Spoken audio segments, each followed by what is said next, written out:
By mischance you might easily get the grains of sawdust kicked in your eye. I wondered at the power that had made all the life that was teeming in this mud forest.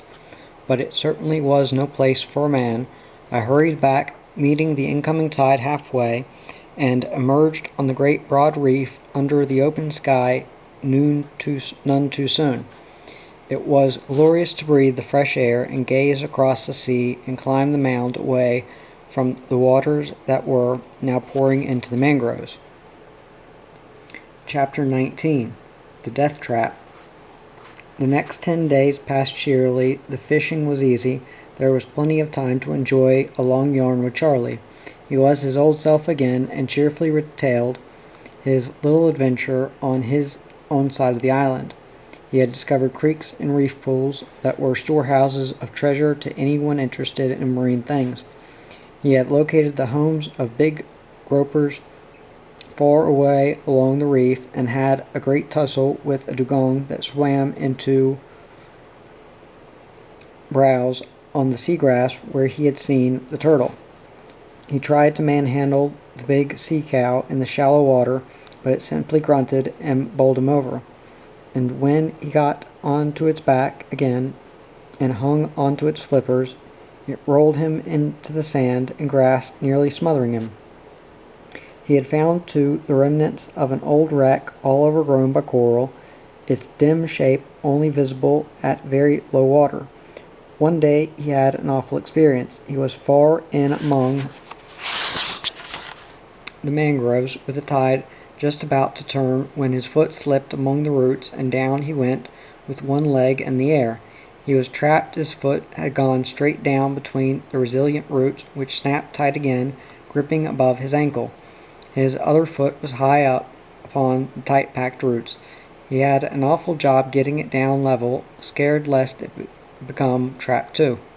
After an hour's driving he freed himself. He would have been done had he lost his head. I could imagine him sprawled there in an awkward position, while with the haft of the spear in his hands he carefully and methodically strained to lever open the roots, sweating when he heard the first faint hissings and gurglings of the returning tide. He got free only just in time. As it was, he was quickly driven to the highest roots. He reached the outer mangroves by clawing from branch to branch, the water tugging at his waist. One afternoon Charlie was not at camp, though the fire was lit and his fish cleaned and ready for the coals. Hanging on a branch were his old shorts, recently patched with canvas from tin bags. When just about to shout, I saw him through the mangroves, out in the lagoon, lying upon the flat rock. It would be advisable to avoid Charlie for the next few days. Back at the mound I made a serious discovery. One of the billy cans was leaking, not leaking really, but there was the first sign of it, a tiny pinhole in the bottom. This was serious. All these flimsy things of civilization, the billy cans and the kerosene tin, would decay in time. That would mean the collapse of the reservoir. A more permanent one must be thought out. I glanced towards the reef, and the problem was solved. Out there were big empty Baylor and helmet and other shells. Once the home of giant shellfish, some of those shells would hold more water than a billy can, and were indestructible unless purposely smashed. Any one of the giant clamshells would have held buckets of water, but all contained live fish, and it was impossible to chop them from the reef except with a tomahawk and perhaps a crowbar. But the Baylor and helmet shells would do, and when the cooking billy wore out, they could be used for cooking pots too. The real billy cans and kerosene tin could then be kept only for carry the water from the well. Thus they'd last months longer, months heaven. Not a sail was in sight on the sea. By sundown I had a fine collection of big shells spread out in rows. It was a pleasure to collect them and gloat on what a reservoir they would make. 2 reservoirs, the old hiding place for one, and a secret reservoir just in case anything happened to the first. What an ass a man was not to have thought of and used the shells before. It was becoming easier and easier to understand how primitive man lives so well without civilization. For all his simple needs, nature places the material ready to hand. All man has to do is to think about it, and fashion from the materials provided just what he wants. The next morning I walked along the reef, bound for the lookout up on the peak, and saw Charlie disappearing over the tiny ridge towards his camp, bowed under a load of something. Potatoes. He had been digging potatoes. Only for a moment I hesitated. He would be mad if I dug any while he had one of his bad turns. But he had said to take some when ripe, and hang it all, they were ripe, and I was ravenous. I ran back to the mound, jumped down the crevice, seized the tattered blanket, and hurried back along the reef to the garden. The earth was all freshly turned where Charlie had been digging. And what potatoes they were, big fat tubers with tender pink skins and delicious sweet buck odor. I dug a lot and piled them on the blanket, replanted the vines, then hurried back to the mound and filled the billy with potatoes. It was a glorious meal, sweet potatoes boiled in fresh seawater, and the billy refilled and simmering so that there would be plenty more potatoes ready to be eaten throughout the afternoon as hunger dictated. On this red-letter day there would be no fishing. I stretched out on the warm granite rocks up on the mound and stared lazily at the fleecy clouds, drifting here, there, everywhere, and melting into the unguessable heights of the infinite blue. Far up circled a clear-cut miniature majestic in its perfect mastery of the sky, a white-collared sea-eagle planing with effortless wing.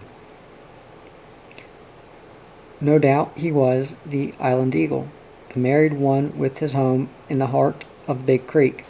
I hoped he would have got good fishing, and wondered idly if I'd be long enough on the island to see his savage brood glaring down from their eyrie up in the tree. Insects lent the air a faint dreamy humming. The quaint birds in the dwarf trees of the mound chattered in occasional gossip. The sea was softly crooning on the reef. Anything could be happening to the far-away world, and it could not matter to anything here. Curious to realize that all civilization could come to one crashing end, and it would not make the slightest difference to any place like this. Perhaps something like that may happen one day, and the world will have to start all over again, be built up afresh by isolated men left on isolated spots like these. All in thousands of years there would again be tribes of people everywhere. And in thousands again nations. And the wise men would ponder and declare how the first men appeared on earth, and where they migrated from to people the earth, and why some nations were white and brown, others red and yellow and black, and why they all spoke different languages. But if such a catastrophe happened to present-day humanity, then how many millions of years would go by before this civilization was all built up again? In quaint dream thoughts the afternoon wore softly away, but sleep did not quite come. Instinct, the primitive wariness that awakes so soon in a man when living in primitive conditions, fought it. Toward sundown the cranes in the big mud-hole took to heavy-winged flight, hoarsely trumpeting. I peered down at the darkening mangroves. There was silence for a long time. The sun, rapidly sinking, made the glistening mud surface glow a soft crimson and threw upon its fantastic shadows of branches. Then a grim, wild figure stepped out from the twisted roots and glared up at the mound. Bending double, he essayed a quick run across the pool, and instantly was floundering, struggling madly to recover. He jerked up one leg glued thickly with blue mud, but the other foot had sunk and was so tightly gripped that he had to thrust down his other and strain to drag the foot out. He managed it and turned about to leap back for the mangroves, but his first foot was again deep down, hardly inches farther ahead. Violently he strained forward, but both feet were now glued down. He was sinking as I sprang down the mound to try to throw him a stick. He was caught like a fly in a treacle pot. He leant forward while clawing hands levering to draw out a leg. He succeeded, but mud clung heavily to that leg as on one knee he strained to pull out the other. Managing it, he clawed himself flat, then slowly worked his way back while lying flat on the mud. It was a desperate struggle, for his body sank slowly while he could get but sticky leverage for hands and toes and feet. He dared not press those limbs down into the mud again. He was struggling ahead by inches. Presently his outflung arm grasped the leaves of an overhanging branch. Quietly gathering the leaves in his hand until it closed around a twig, he gently pulled on the twig. 2 fingers caught the bending branch. Then he got a grip. Cautiously he worked his hand along as the branch bent towards him. Pulling slowly, he thrust back the mud with the other arm from the sides of his chest and waist. Thus he crawled forward a few more inches, slung up his other hand, grasped the limb, and slowly pulled himself to the roots. His long arms grasped them. That was intense relief for both of us, because this mud hole was far too wide and long for me to have run around it and helped him,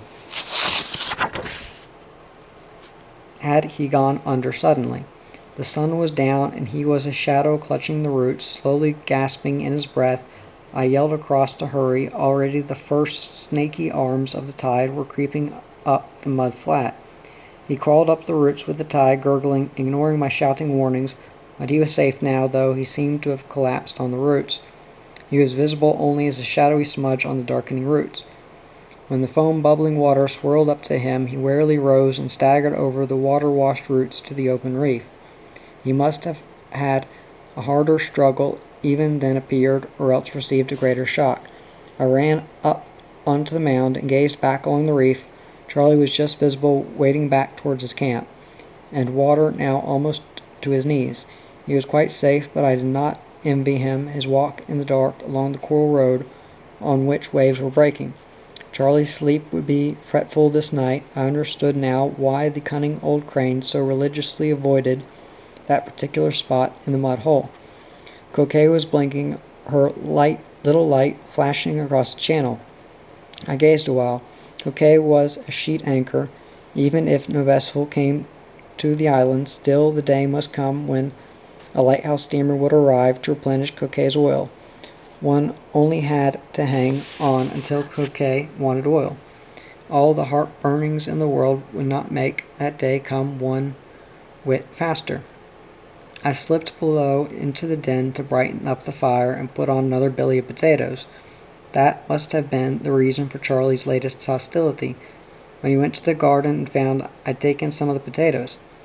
Several days later I strolled across and had a yarn with Charlie. He had quite recovered, but was morose. We made no mention of the affair of the mud hole. He brightened up a bit as we yarned, and presently pulled out a tin specimen from under his bunk. He found it halfway up the peak. "What do you think of that?" he inquired. It is a rich little specimen," I said. "Yes, I found it halfway up the peak. There's a rich lode there somewhere." I wouldn't be sure, Charlie," I replied doubtfully. "The island is far too small to hold anything but leaders." "There is a rich reef here somewhere," he replied doggedly, "and I'm going to carry on digging at the peak until I find it. I wish you luck, but so far as I'm concerned, I've had enough of Ten and Wolfram on this island. All I want is to get away from it." He shook his head and turned. "There's not one chance in 1,000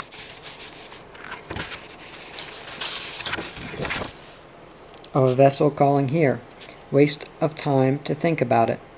But what about the catch? She goes at least one trip every 3 months from Cooktown to Port Stewart, the wet season expected. Even if it is difficult to land here, there must come a time when the weather will be calm when she passes. She thinks we've been picked up long ago. I cannot see your reasoning." But he only shrugged. It was not till long afterwards that I learnt of his instructions to the skipper. Charlie lived in an entirely different world to mine. He did not want his fellow men, whereas I longed for my old mate Dick and our pack horses and our happy trips on the mainland, with the good days among the boys at the mining camps. But Charlie was a hermit. He had been a recluse for years and years. That night, while lying on the mound, I fell asleep from gazing up at the stars. Suddenly I woke, for the night was filled with quickly increasing musical throbbing.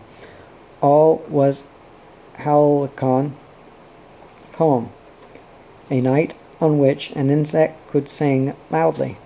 Gliding through the velvet gloom was a throbbing tower of starry lights. I gazed longingly at that fairy picture. Through the intense stillness could be plainly felt the vibration of the big ship's engines. A China boat going south. She seemed to be gliding over a sea of polished velvet, her lights water reflected under a starlit sky, and so utterly close.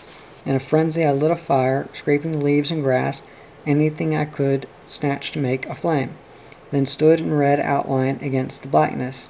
In vain, of course. Even if they gave a second thought to it, they would think it a native's fire, would believe it lit by a canoe load of natives who had come out fishing from the mainland.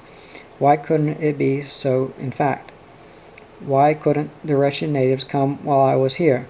Those steamer people would think it only a fire from some bêche de mer camp, a landing party of the luggers sometimes seen out on the Great Barrier Reef not far away. They would believe it anything except what it really was. The big ship kept serenely on, gliding close to the island through the deep channel. Calm weather and the deep water of a big tide were probably tempting her skipper to take a shortcut. As she passed, I could plainly see one side of her decking under the electric lights reflected upon the clean white paint.